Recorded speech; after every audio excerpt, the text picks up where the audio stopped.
Cooking and canning with my grandma Clara at her little house in Rural City are some of the best memories I have. And now, I'm on a mission to preserve local food systems and traditions. By combining my lifetime of professional culinary and farming experience with generations of knowledge to bring you a fountain of skills and recipes to sustain and pass down. We're getting to the very bottom of food from the ground up, so I hope you'll join us. 1, 2, 3. If you've been intimidated by making puff pastry at home, this simplified recipe is for you. As always, I prefer local ingredients whenever possible, especially for recipes like this. In this bowl, I have 2.5 cups of chilled Fairhaven Mills AP flour, and to that, I'm going to add 1 heaping teaspoon of San Juan sea salt. If you're using a kosher or more fine-grained salt, definitely make sure your teaspoons are level. But this is a fluffy, moist salt, so we do just fine with a heaping teaspoon. We're gonna whisk to sift. We're gonna grate 1 stick of the frozen butter on the large side of a box grater. To make transferring and cleanup really easy, I like to use a little sheet of the butter paper under the box grater so that I can easily pick up the contents and get them into my bowl. All right, so now we're just going to transfer this over, and look how easy that was.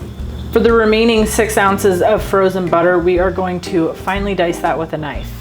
Next, we're just gonna toss the grated and diced butter in with the chilled flour. And it's really important we use open claw hands and we toss really quickly to not add too much heat to our ingredients. For the water, you're gonna need about 6 ounces of iced water.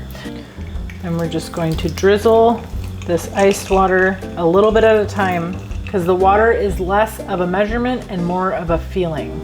So now we're gonna toss that water through.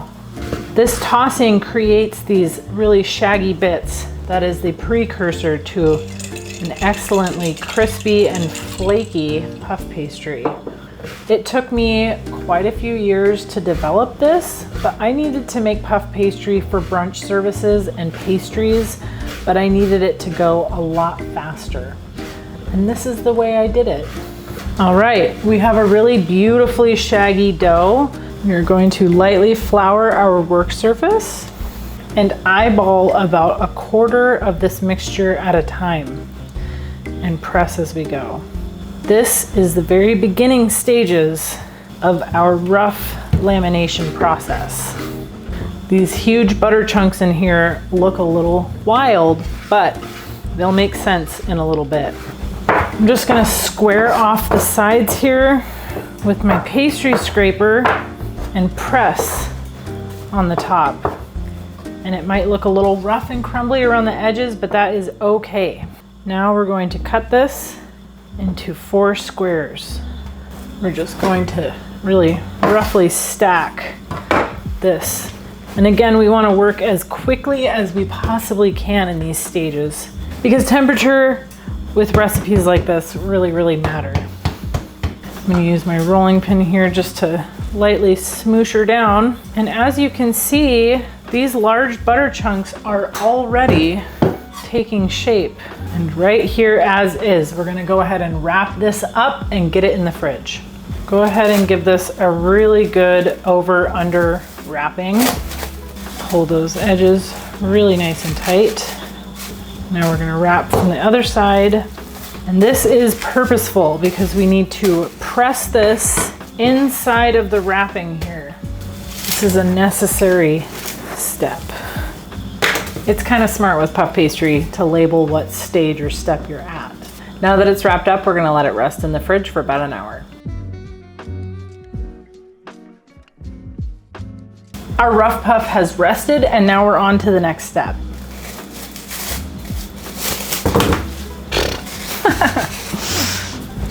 All right, on a well-floured surface, we're just gonna go ahead and press this puff down a little bit. You're getting a really good glimpse into what's happening to these butter sheets here. They're really flattening out. Flip, roll, a little rotate here. And now we're gonna do the final cut into 4s and rest. Okay, we're gonna wrap this up and press it again. This is important, I promise. Rough, puff. And now we're gonna let this chill in the fridge for at least an hour.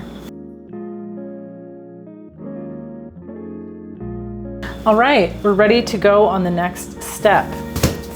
This is going to be the first fold in the whole process.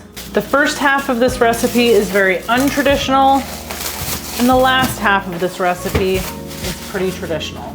We're going to well flour our work surface, and for the first time, we're gonna get this rolled out pretty thin.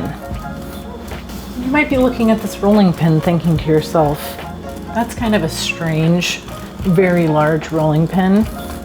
And this is true, but it also has a story. It was a gift.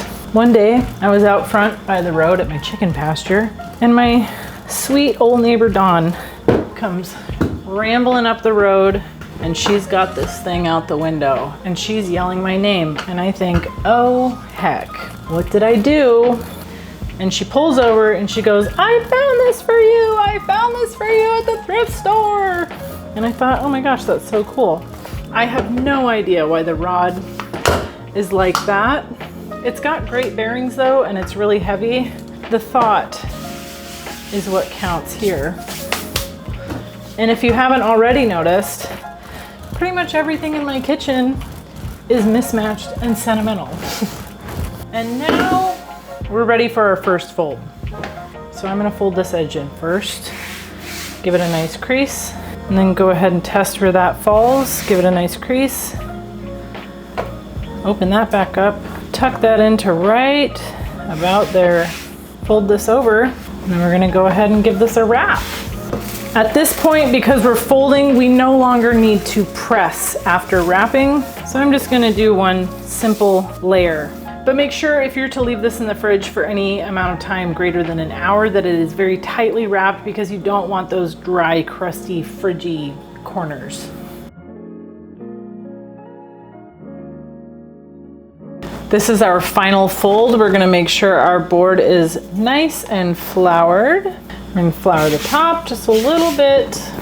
And I like to start rolling with the open side facing out that way. This recipe does not require a lot of ingredients, but as you will see, it makes quite a bit of puff pastry. So it's highly economical. And just like the rough crust, puff pastry freezes really, really well. And most puff pastry you can buy in your freezer section at the store is not really all that good. Or I have found a decent brand that I liked, but boy was it expensive just for like a sheet that was like half as much as this recipe. And now we're just gonna wrap this back up, get it in the fridge for at least an hour before you roll it out to use.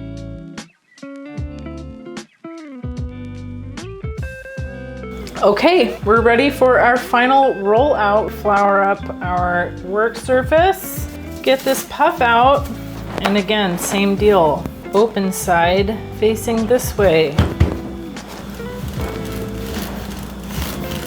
And for puff pastry, it is pretty crucial to trim off all of the edges so that you get the best puff. But there we go. We just made a really big, beautiful sheet of puff pastry in a lot less time and stress than a conventional recipe.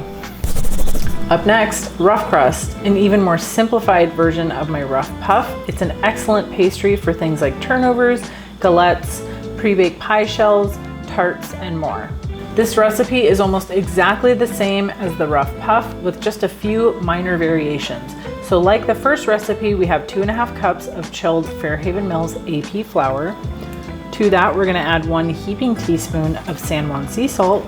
And now it's time to whisk to sift.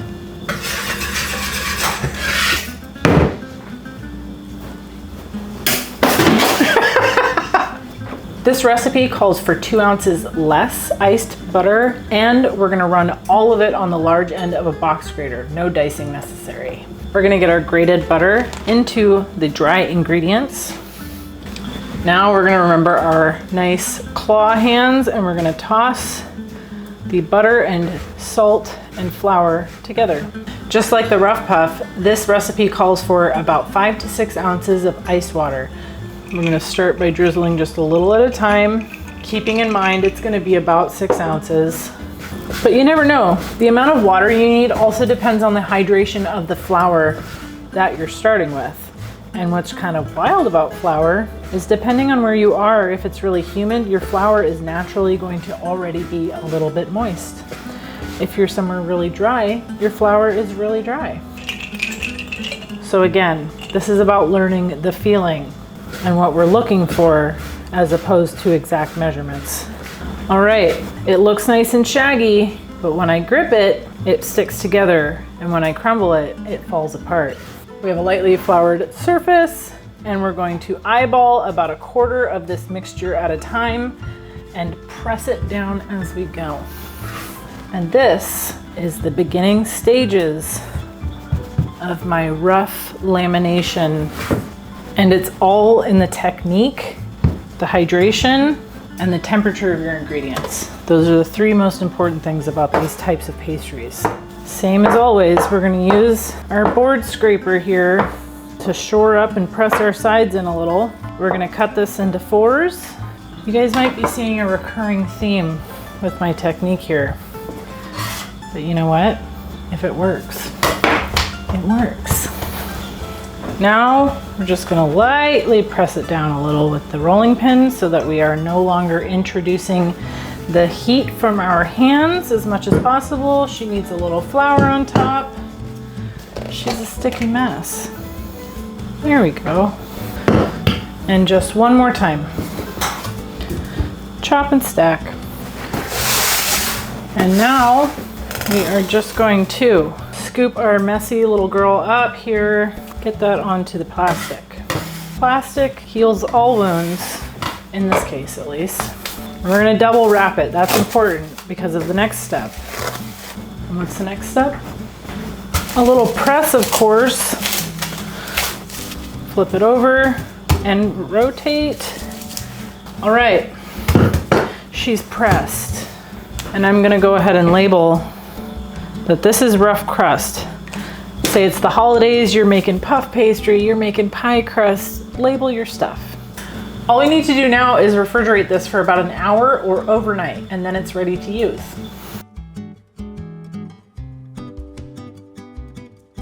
All there is to do now is roll this out into the desired thickness for whatever you will be using it for. It's good when you're rolling pastry out to not only flip it, but rotate the direction that you're rolling. And if you ever start to feel a bit of resistance, like it just doesn't want to stretch anymore, let it sit there for about 5 minutes. Give them glutens a chance to relax. That's looking good to me. I'm just giving these edges a little trim. That's not necessary, especially if you're using this crust to make something circular. I am actually going to end up saving most of this because this crust freezes really well. You can cut this into whatever shape or size you want to use it in and freeze it that way on a sheet tray and then get it into a Ziploc bag. Or you can save it in a sheet just like this, wrapped up with some parchment paper. Wrap this up really well in some plastic, label it and freeze it, and it stays really good in your freezer for up to 6 months. When you're ready to use your frozen crust, just take it from the freezer and let it defrost naturally in the fridge. I'm gonna go ahead and do a little comparison bake here, the rough crust versus the rough puff. We're gonna go ahead and do a little paper towel egg wash mop. Because yes, I could find my pastry brushes, but thus far I'm not going to. And this is my standard egg wash ratio of 1 yolk per 1 tablespoon of warm water. Egg wash isn't necessary when you are baking tarts with rough crust and puff pastry, but I personally like the little extra sparkle it adds. Okay, we're egg washed. And just for fun, I'm gonna show y'all that you can make really cute little scores in your puff pastry after egg washing, and it'll make a real beautiful little design. Probably about 10 minutes, but we'll set a timer and take a look after that. So you might be thinking, 400 degrees? Sounds a little high for pastry. Well, butter isn't all fat. It has some moisture to it, and that moisture creates steam inside the pastry, and that is what partially helps create the puff. And to do that, you need a high temperature, but you also need to keep an eye on your pastry to not burn it. All right, the rough puff and the rough crust are now ready.